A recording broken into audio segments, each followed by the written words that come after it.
ఉన్న బంగారాన్ని విడిపించి ఆ రోజు ఆన్లైన్ రేటుకే మేము కొంటాం. Sharma gold company. నమస్కారం, సుమన్ టీవీకి స్వాగతం.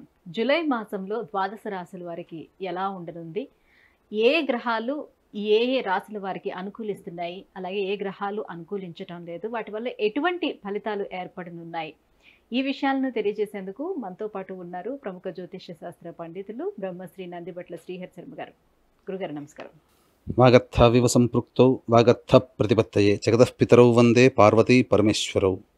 సదాశివసమారంభాం శంకరాచార్య మధ్యమాం అస్మదాచార్య పర్యంతం వందే గురుపరంపరాం. ఆదిత్యాయ చ సోమాయ మంగళాయ బుధాయ చ గురుశుక్ర శనిభ్యశ్చ రాహవే కేతవే నమః. గురుగారు, కన్యా రాశి వారికి జూలై మాసంలో ఎలా ఉండబోతుంది? వాళ్ళకి గ్రహ స్థితిగతులు ఎట్లా అనుకూలిస్తున్నాయి? కన్యా రాశిలో జన్మించినటువంటి వారికి గ్రహాల యొక్క స్థితిగతి చూసుకున్నట్లయితే నవమ స్థానంలో గురు సంచారము, రాశిలో కేతువు, సప్తమంలో రాహు, షష్టమందు శని భగవానుడు, అలాగే అష్టమ స్థానమందు కుజుడు. ఇక ఈ కుజుడు 12వ తారీఖు నుంచి నవమ స్థానంలోకి కుజ సంచార ప్రభావము, అలాగే శుక్రుడు రవి దశమ స్థానంలో, శుక్రుడు 6వ తారీఖు నుంచి లాభస్థానంలోకి ప్రవేశం, అలాగే బుధుడు 19వ తారీఖు నుంచి లాభస్థానంలో, రవి కూడా 16వ తారీఖు నుంచి లాభస్థానంలో విశేషించి సంచార గ్రహ ప్రభావం. వెరసి చూసినట్లయితే అనుకూలము ప్రతికూలము రెండూ కూడా సమంగా ఉన్నాయని చెప్పవచ్చు. ఏది ఏమైనప్పటికీ కూడా గురువు యొక్క అనుగ్రహం సంపూర్ణంగా ఉండడం చేత అనుకున్న పనులు ఆలస్యమైనప్పటికీ కూడాను పూర్తి చేసుకుంటారు. కాకపోతే ఈ యొక్క కన్యా రాశిలో జన్మించినటువంటి వారికి శని వక్రగతిన షష్టమ స్థానమందు సంచారం చేస్తున్నటువంటి ఈ కారణం చేత ఇప్పటి వరకు నువ్వా నేనా అన్నట్టు పోరాట పటిమతో ప్రయత్నం చేసి ఉన్నటువంటి ఈ కన్యా రాశి వాళ్ళు ఇక పోరాటానికి మించినటువంటి ప్రయత్నం చేస్తేనే శుభ ఫలితాలు పొందుతారు. శని యొక్క ప్రతికూల ప్రభావము కన్యా రాశి వారికి కొంత ఆందోళన కలిగించేటువంటి అంశంగా చెప్పవచ్చు. ఏ తర్వాత చెప్పొచ్చేది ఏంటంటే ప్రధానంగా ధనపరమైనటువంటి సమస్యలు తీరాలి అని అంటే కొన్ని రోజులు అనుకూలంగా ఉన్నాయి. ఎటువంటి రోజులు? ధనపరంగా కావచ్చు, లేకపోతే ఏ ప్రయత్నం చేసినా ఇప్పుడు ఏ వ్యక్తి అయినా కానీ ఒక నూతనమైనటువంటి ప్రయత్నం చేయాలని అనుకుంటాడు. ఆ నూతనమైనటువంటి ప్రయత్నంలో ఏ రోజుల్లో చేసుకుంటే శుభదాయకంగా ఉంటుందనేటువంటిది కనుక గమనించుకున్నట్లయితే ఈ యొక్క కన్యా రాశి వారికి ప్రధానంగా 12, 13, 14 తారీఖుల్లో ఉత్సాహంతో ముందడుగు వేస్తారు. అనుకున్నటువంటి పనులు మీరు ముందుగా సాగిపోతాయి. తదనంతరం 17వ తారీఖు 18వ తారీఖులో విందులు వినోదాలు, బంధుమిత్రులతో సమాగమము, చక్కగా అన్ని రకాలైనటువంటి ఫంక్షన్స్లో పాల్గొనేటువంటి అవకాశం ఉంటుంది. మనస్సు ప్రశాంతంగా ఉల్లాసంగా ఉండేటువంటి సమయం 17, 18 అని చెప్పవచ్చు.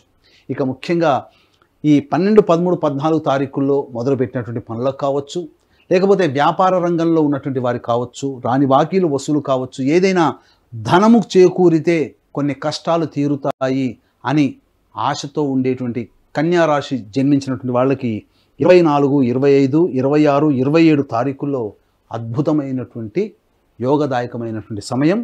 అలాగే 7, 8, 9 తారీఖుల్లో కూడా ధన ప్రాప్తి అధికంగా చేరుతుంది. అనగా ధనపరమైనటువంటి సమస్యలు ఈ నెల 7, 8, 9, 24, 25, 26, 27 తారీఖుల్లో ధనపరమైనటువంటి సమస్యలు తీరి ఆనందంగా ఉంటారని చెప్పవచ్చు. ఇక 5వ తారీఖు 6వ తారీఖుల్లో ఉద్యోగ సంబంధమైనటువంటి విషయాల్లో కీలకమైనటువంటి వార్తలు వింటారు. తద్వారా కొంతవరకు శుభం కలిగేటువంటి అవకాశం ఉంటుంది. అలాగే బదిలీలకు సంబంధించినటువంటి ప్రయత్నాలన్నీ కూడా కొలిక్కి వస్తాయి. ఏ తర్వాత ఈ చెప్పినటువంటి విధానంలో ఈ యొక్క తేదీల్లో గనక మీ యొక్క కార్యాచరణ గనక పెట్టుకున్నట్లయితే తప్పకుండా మీకు సంతోషం కలిగించే వార్తలే ఈ నెలలో ఎక్కువగా వింటారని చెప్పవచ్చు. మరి సంతోషమేనా? ప్రతికూలతలు ఉండవా? ప్రతి మనిషికి ఉంటాయి. పగలు తర్వాత రాత్రి ఎలాగో మనిషికి మంచి జరిగినప్పుడు చెడు కూడా వెన్నంటే ఉంటుంది, చెడు వెన్నంటే మంచి కూడా ఉంటుంది. కాబట్టి ఎటువంటి రోజుల్లో ఈ యొక్క కన్యా రాశిలో జన్మించినటువంటి వారు జాగ్రత్తలు పాటించాలి అని అంటే 15, 16 తారీఖుల్లో ధన వ్యయం అధికంగా అయ్యేటువంటి అవకాశం ఉంటుంది. మీరు ఊహించిన దానికంటే ఎక్కువగా ధన వ్యయం అయ్యేటువంటి అవకాశం ఉంటుంది. కుటుంబంలో కొంత ప్రశాంతత లోపిస్తుంది. కుటుంబ సంబంధమైనటువంటి వ్యక్తులతో కలహాలు వచ్చే అవకాశం ఉంటుంది. కాబట్టి ఆ 15, 16 తారీఖుల్లో జాగ్రత్తలు పాటించాలి. ఇక చూసుకున్నట్లయితే 1వ తారీఖు, 2వ తారీఖు, 28, 29, అలాగే 10, 11 తారీఖుల్లో అనవసరమైనటువంటి ధన వ్యయం అధికంగా ఉంటుంది. 1వ తారీఖు రాగానే ఏంద్రా ఇన్ని కష్టాలు, వచ్చిన శాలరీ కానీ సంపాదించిన డబ్బంతా ఈ 1, 2 తారీఖుల్లోనే ఖర్చు పెట్టేసేసామే అనే భావనలో మీకు కలుగుతుంది. కాబట్టి ఖర్చుల్ని అదుపులో పెట్టుకోండి. మళ్ళీ చెప్తున్నాను, 10, 11, 1, 2, 28, 29 తారీఖుల్లో అనవసరమైనటువంటి ధన వ్యయం అధికంగా ఉంటుంది, జాగ్రత్తలు పాటించండి. ఇక 20-21 తారీఖుల్లో వాహన ప్రమాదాలు చోటు చేసుకునే అవకాశం ఉంటుంది, కలహాలు జరుగుతాయి, అకాలమైనటువంటి విరోధాలు బంధుమిత్రులతో జరుగుతాయి, కాబట్టి జాగ్రత్తలు పాటించండి. 22-23 తారీఖు ఈ యొక్క తేదీలలో మనోవ్యాకులత అధికంగా ఉంటుంది. ఏ ప్రయత్నం చేసినా ఆ ప్రయత్నంలో కొలిక్కి రాకుండా, దైవానుగ్రహం, గ్రహాలు ఎంత యోగంగా ఉన్నప్పటికీ కూడా కొన్ని రోజులు మనకంటూ ఉండవు, కాబట్టి ఆ రోజు 22-23 తారీఖులో జాగ్రత్తలు పాటించండి. ఇక ముఖ్యంగా 30-31 తారీఖు, 3వ తారీఖు, 4వ తారీఖు ఈ తేదీలలో సంతానముతో విరోధములు ఏర్పడేటువంటి అవకాశం ఉంటుంది. సంతాన ప్రయత్నం కోసం ఎదురు చూసేటువంటి వ్యక్తులు ఈ 30, 31, 3వ తారీఖు, 4వ తారీఖుల్లో వాయిదా వేసుకోవడమే చాలా మంచిదనేటువంటి విషయాన్ని గమనించుకోవాలి. ఇక అన్నిటికంటే రాశి యందు కేతువు, సప్తమందు రాహువు వెరసి దాంపత్య విభేదాలు కానీ, వ్యాపార భాగస్వాములతో విభేదాలు కానీ ఏర్పడే అవకాశాలు ఉంటాయి, కాబట్టి జాగ్రత్తలు పాటించండి.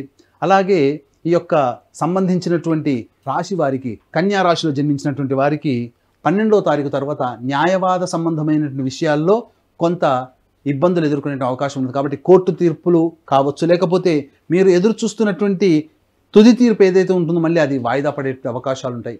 అన్ని రంగాల్లో ఉన్నటువంటి వారికి, ప్రధానంగా విద్యా సంస్థలు, ఎఫ్ఎంసీజీ రంగంలో, ఫుడ్కు సంబంధించినటువంటి వ్యవహారంలో ఉన్నటువంటి వారికి ఆనందదాయకమైనటువంటి పరిస్థితులు ఉంటాయని చెప్పవచ్చు. ముఖ్యంగా రియల్ ఎస్టేట్ రంగంలో ఉన్నటువంటి వారికి 16వ తారీఖు తర్వాత కొంత యోగదాయకమైనటువంటి పరిస్థితులు.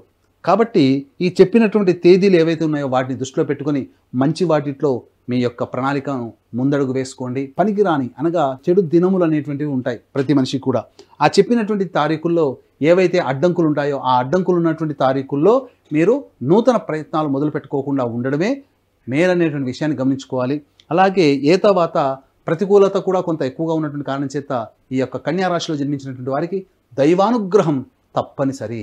దీన్ని దృష్టిలో పెట్టుకుని ఈ నెల 21వ తారీఖు రోజున దక్షిణ కైలాసంగా పిలువబడే శ్రీకాళహస్తి క్షేత్రంలో గురు పూర్ణమి సందర్భంగా రాహుకేతు పూజ, అలాగే వివాహము, ఉద్యోగము, అనారోగ్య సమస్యల నివారణకి 18 రకాల హోమాదులు, వృషభ, మిథున, కర్కాటక, సింహతుల, వృశ్చిక, మకర, కుంభమీన రాశిలో జన్మించినటువంటి వారికి శనిదోష పరిహారార్థమే శనీశ్వర హోమం, అఘోర పాశుపత మంత్ర హోమంతో పాటు ప్రత్యేకించి విద్యార్థులు, దక్షిణామూర్తి వెలిసినటువంటి క్షేత్రం కాబట్టి విద్యార్థుల కోసమై దక్షిణామూర్తి హోమం, సరస్వతి హోమం జరిపించడం జరుగుతుంది. కేవలం 1500 రూపాయలకి మీ గోతనామాలతో జరిపించడం జరుగుతుంది.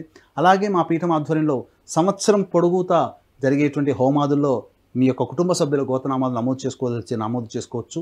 ఈ యొక్క గురు పౌర్ణమి సందర్భంగా చేసేటువంటివి కేవలం కొద్ది మందికి మాత్రమే ప్రవేశము, కాబట్టి దీన్ని దృష్టిలో పెట్టుకొని అవకాశం ఉన్న వాళ్ళు కార్యక్రమ తదనంతరం కాంటాక్ట్ చేసి పూర్తి వివరాలు తెలుసుకోవచ్చు. గురుగారు, మరి ఇంకా ఎటువంటి పరిహారాన్ని పాటించుకోవాలి, ఏ దైవారాధన చేసుకోవాలి? వీళ్ళు దైవానుగ్రహం కావాలి అని అన్నారు కదా. ప్రధానంగా ఈ కన్యా రాశిలో జన్మించినటువంటి వారికి రాహుకేతులు ప్రధానమైనటువంటి ప్రతికూలతలు, రవి మరియు శుక్రుడు, బుధుడు కూడా ప్రతికూలమైనటువంటి గ్రహాలుగా ఉన్నాయి, కాబట్టి నవగ్రహాల యొక్క అనుగ్రహం సంపూర్ణంగా కావలసిందే. కాబట్టి ప్రతిరోజు నవగ్రహాల చుట్టూ శివాయ నమః అంటూ 27 ప్రదక్షిణలు చేసి ఇక ఈశ్వరాలయంలో అభిషేకము, అర్చన జరిపించుకోండి. ఒక 11 రోజుల పాటు చేయండి. తప్పకుండా ఈ యొక్క కన్యా రాశి వారికి సంబంధించినటువంటి ప్రయత్నాల్లో ఏవైతే అడ్డంకులు ఉంటాయో అవన్నీ తొలగిపోవచ్చు.